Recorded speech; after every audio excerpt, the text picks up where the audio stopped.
We have the Glock 19 Gen 5.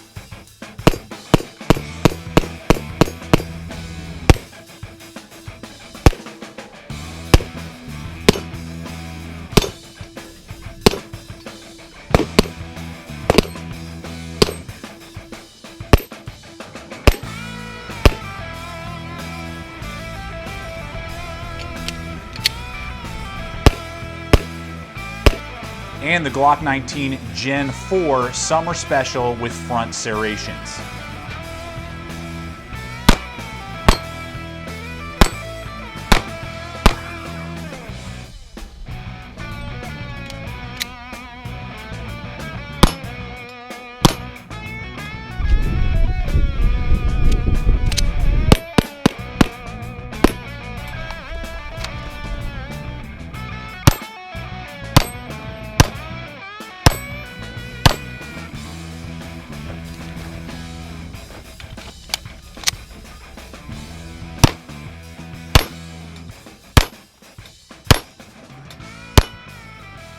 So really excited today, folks, to have the Gen 5 and the Gen 4 to run head-to-head for you. And that's really what I want to do in this video, is show you pros and cons of these guns, what the Gen 4 has to offer, the things I like, the things I hate about it, the things that the Gen 5 has to offer, the things I love, the things I hate about it, and just talking about the Glock 19 as a whole. Where does it fit in the gun arena? What do I see its value in? Where are some of its drawbacks? And really helping you guys decide, with the Gen 4 being around a long time and probably going to be on sale and getting, you know, special discounts and deals out there because of the new Gen 5, or getting the Gen 5 because you want some of the new features that it has to offer. I hope to answer a lot of those questions in this video so you guys can make a wise choice when you're going out there and thinking about a Glock 19 and which generation to buy and what you can expect.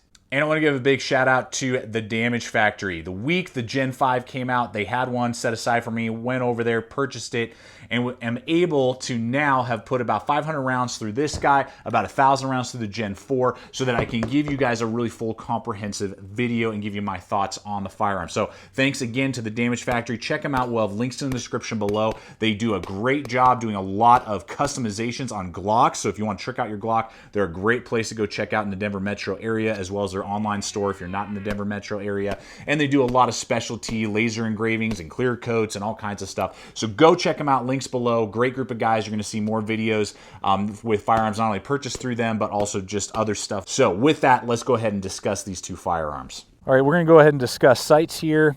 We have the Gen 4 on the left and the Gen 5 on the right. Now, they have that rear U design, which I am not a fan of. Out of the box, I don't like how these guys operate. It's hard to get sight acquisition compared to a 3-dot sight, you know, with 2 dots in the back, 1 in the front.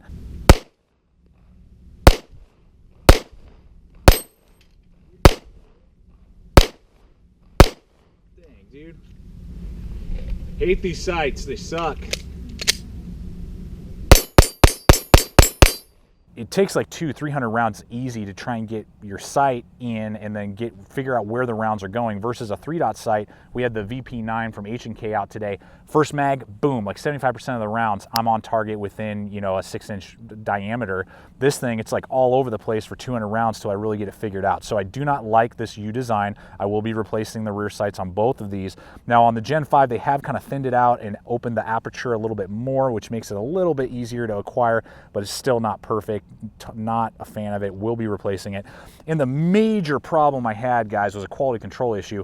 The sight was way off to the right when I got it home. I noticed it, that it was leaning to the right, and I had to go back to the gun store and have the Damage Factory fix it for me. I'm really thankful that they, you know, did it right away, took care of me. Really good guys. And just, you know, bumped it over and adjusted it. But I mean, are you serious? I own probably 9 guns, pistols, and I've never had a rear sight not be center. So the fact that Glock, like, you know, one of the industry's most well-known gun companies, can't get their sight straight on was really annoying to me. And I know I'm not the only one. I saw many different people on social media dealing with the exact same issue and seeing the sights being not centered on the rear of their Gen 5s. One other aspect, they've raised up the front sight on the Gen 5 just slightly and shortened it, whereas the Gen 4, it's a little bit longer and was a little bit lower on the barrel. So those are a few aspects that they've added as well. They've also beveled the front slide on the Gen 5, so it's a little bit easier to get into holsters over the older generations, which is nice. It's good to see that. The thing is that this has not been machined or milled on the polymer at all, so there's just a little bit of a lip hanging off. That's a little annoying to me. It's like the exact same cutout as on the Gen 4 that has its more boxy feel. So not a huge deal, but it's just these little tiny details that are somewhat annoying to me. And they have done, and I'll annotate it in because I can't remember off the top of my head, a new coating for the slides, which are supposed to be way more wear resistant than the older models. So down here, they've done 2 new things, which I think really do help with mag changes when you are swapping out your mags.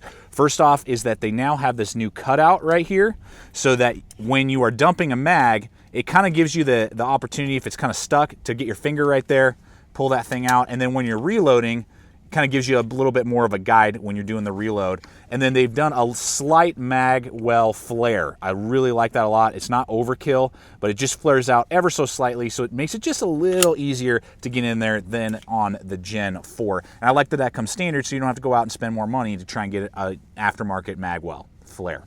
They've made it orange, so now it's a little easier to see why you are reloading your mags. So now there are ambidextrous slide release tabs on either side.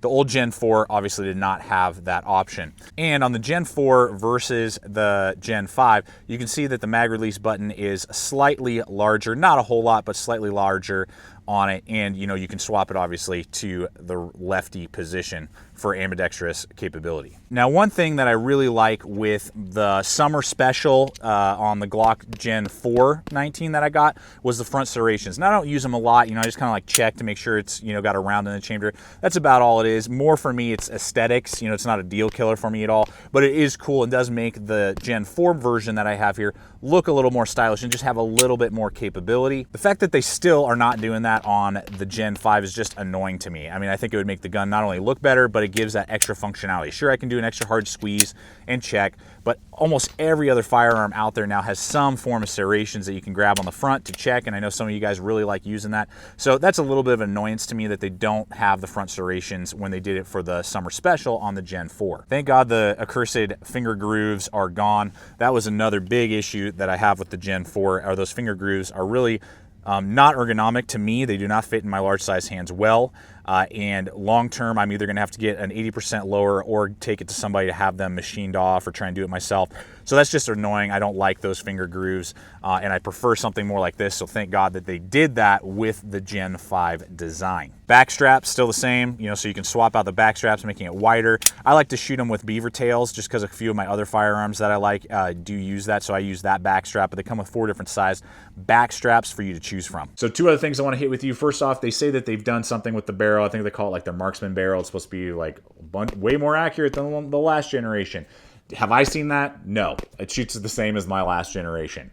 I'm not somebody, I don't claim to be a marksman with pistols. I think I'm average in my accuracy, working all the time and getting better. I don't see this being any more accurate. Secondly is the trigger reset. The trigger reset is slightly better, is what I'm feeling in this. There's just slightly less take up before you feel the reset, and then you're able to do it again on the Gen 5 compared to the Gen 4. It's very minimal. Would I say that's like a better firearm? No, in the sense of its trigger. If this is your go-to pistol, get an Apex trigger for like 50, 60 bucks and you'll be set and good to go for either one. But I do notice a slightly less take up on the Gen 5, which is nice to see. So where does the Glock 19 fit? For me, it's actually now my go-to concealed carry firearm in appendix ride. And you might be like, really, for a compact, firearm? Well, yeah. Now, I've been carrying my Glock 19 Gen 4 for about 4 or 5 months now in my CYA holster. These guys are awesome. We'll have links in the description below over to Amazon. Very high quality, USA-made holsters that they do a fantastic job. They have lots of different models and sizes for different firearms, different colors, different things like that. I actually first discovered them when I was looking for a holster for my Shield M&P 9mm. That's what I was looking for, and I fell on these guys, fell in love with this holster. Great retention, canter capability. The belt buckle is nice, easy to purchase on Amazon. Links again below.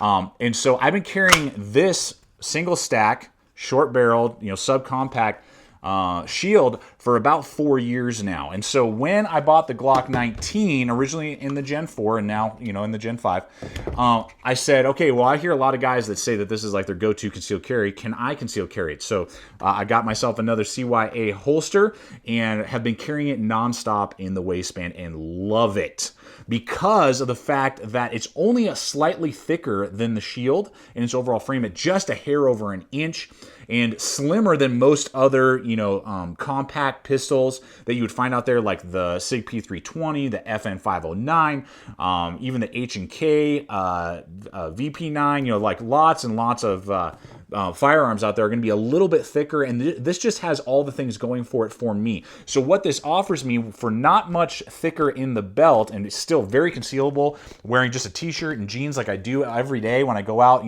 out and about. It's not like this is, a type of firearm you have to wear a jacket, or a pullover or something to hide it. It does not print very largely, and I love that fact. And now, this carries like 8+1. This one carries 15+1. So I can almost get the double amount of rounds downrange without having to do a mag change. And I really like that a lot. You're going to get a longer sight radius. You're going to get a longer barrel for accuracy. And less muzzle flip on a Glock 19 over a lot of those subcompacts that are single stack 3-inch barrels. So something I would challenge you to consider if you are looking into the Glock 19 body frame, regardless if it's a Gen 4 or 5, this is definitely something that I'm planning on concealed carrying for the foreseeable future. So regardless if it's a Gen 5, will fit in there nicely, or the Gen 4, even with those front serrations, you don't have to worry about that. But yeah, guys, I would say that this is a great concealed carry firearm, or a go-to-war gun if you are looking for more of that compact feel that you're going to take to the range. You don't want a full size because you would rather put more attention to your battle rifle, like an AR or AK, and you want to go that route. I think the Glock 19 has definitely that crossover concealed carry, or daily, use outside the waistband, battle pistol that you may want to take a look at. So first question, those of you who own a Gen 4, what should you do? Should you dump it and buy a Gen 5? I don't think so. With the availability of custom parts that are out there for Glocks, that's another great selling point. They are the easiest guns in the world to customize yourself and get running exactly how you want them. They have so many aftermarket parts. That's what I would do, is get somebody, either get an 80% lower, machine out the bottom portion here with these grooves, upgrade the sights, and you're good to go, and you're going to love the gun. You'll probably invest another, $200 into the firearm and have something that you'll love forever if you already own the Gen 4. Now, if you don't own either and you are sold on buying a Glock, then I would say go with the Gen 5. Just inspect it really well before you purchase it. Make sure the sights are lined up. Make sure that the spring's seated properly. Really inspect the firearm. That's the only thing I would say, particularly in these first couple of months as they're cranking out them. I'm sure a couple of years from now it won't be an issue with the sights that I had and that type of thing, because you're going to basically not need to upgrade anything except for the rear sight, in my opinion. That's the only thing I'm going to do with this model right here. The trigger is good. The no finger grooves, the mag flare, or the magwell flare, all of those things really work well in unison together. And as soon as I upgrade the sights, this thing will be fantastic, and I won't really need to do anything in what Glock has to offer. So let's go ahead and wrap this up, give you my final thoughts on the Glock 19 in general and just what I'm seeing with the Glock products. Now, I do not think Glock is going away. I don't think it's done in the industry at all. Now, do I think it's the innovator it once was? No, I do not. When you look at other guns, when you pull them out of the case, most of them are going to have not only features that I personally prefer, but I know that most people are looking for, regardless if it's the front serrations, regardless if it's just a larger, trigger well, whatever the thing may be, better sight picture out of the box, better quality with the sights, whatever it may be. There's just a lot out on the market that makes the Glock work for its money, whereas back in the day, in the 80s and early 90s, no other company could really compete when it came to the polymer market. Does that mean I don't like my Glock 19s? Absolutely not. I love these things. They're awesome for what they are, but know what they are. They're not the leading industry's polymer firearms anymore. They're good polymer firearms, in my opinion. that are going to give you a great bang for buck. You're going to get good reliability because the parts are simple and the parts are so easy to find. That is one of the biggest selling points of any Glock model that you may purchase. You can walk into any gun store and you probably find a mag, probably find any part that you may need, and if not, you can easily order any part online for next to nothing. So when it comes to replacing parts, fixing parts, and finding parts, the Glock in general, the entire Glock line, is so easy to find compared to other firearms out there on the market. Thanks so much, folks, for coming over, taking the time watching this video. I really hope it's helped you out decide, is it the Gen 4, the Gen 5, or a completely different firearm altogether that you should spend your hard-earned money on. That's what we want to do every time you come over here and watch a video, and we're throwing up videos every single week. So please subscribe, comment, like, share this video. I'll answer any questions that you have in the comments below. I'd love to hear your guys' thoughts. And always remember, stay equipped, stay prepared, and we'll see you out there.